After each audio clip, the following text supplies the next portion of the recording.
Всім привіт! Я продовжую роботу над сорочкою для своєї подруги. На одному з кутиків отримала такий не дуже гарний результат. Зрозуміла помилку, якої допустилася. І, власне, зараз я цю помилку виправлю і покажу вам весь процес і всі секрети ідеального змережування. Так, щоб ви не допускали моїх помилок і щоб процес приносив вам задоволення. Отож, починаю з того, що контрастною ниточкою з'єдную наші дві деталі. І з'єдную такими ніби маячками, які я розставляю недалеко один від одного. Тут важливо робити це на рівній поверхні, ніяким чином не деформувати і не перекосити ці дві деталі. І потім при змережуванні ми будемо орієнтуватися на ці маячки.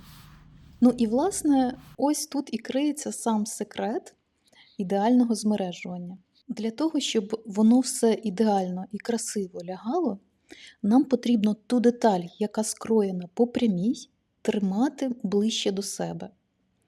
А ту деталь, яка скроєна по косій, тримати далі від себе. Здається, що це така дрібничка, яка ні на що не впливає, але насправді дуже впливає. Тому що от суто фізіологічно ми коли тримаємо тканину в руках, ми її певним чином підсвідомо розтягуємо. А оскільки ця деталь в нас скроєна по прямій, плюс вона вже змережена, то вона не сильно тягнеться. А деталь, яка скроєна по косій, вона досить непогано так тягнеться. І якщо ви ще будете її трішечки в руках деформувати, то матимемо той результат, який ви бачили на початку, який я різала. Якщо ви вмієте шити, я думаю, що ви знаєте цей прийом, коли потрібно якусь деталь припосадити, якусь деталь розтягнути. І мене цьому вчила моя вчителька по технології. Я тоді не дуже розуміла, в чому прикол, а зараз згадала її слова, тому що я наочно бачу цей результат. Ну і трішки покажу вам сам процес змережування полтавським черв'ячком. Можливо, комусь теж буде корисно. Голочка, як ви бачите, в мене товстенька, гостренька. Нитку я закріплюю ось таким чином. Я її, по суті, не закріплюю, я її просто заводжу в рубець.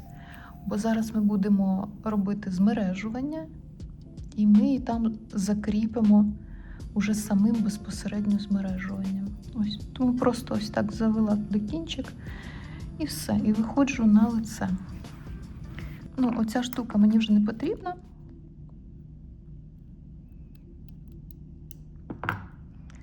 Я її тут зробила суто для наглядності, але, бачите, я пальцями все рівно тримаю міцно, щоб не зрушити те, що я вже собі зафіксувала.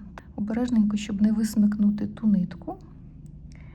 І дивіться, що я роблю. У мене тут теж буде 3. Я вишиваю петлевий шов. Далі переходжу на інший край.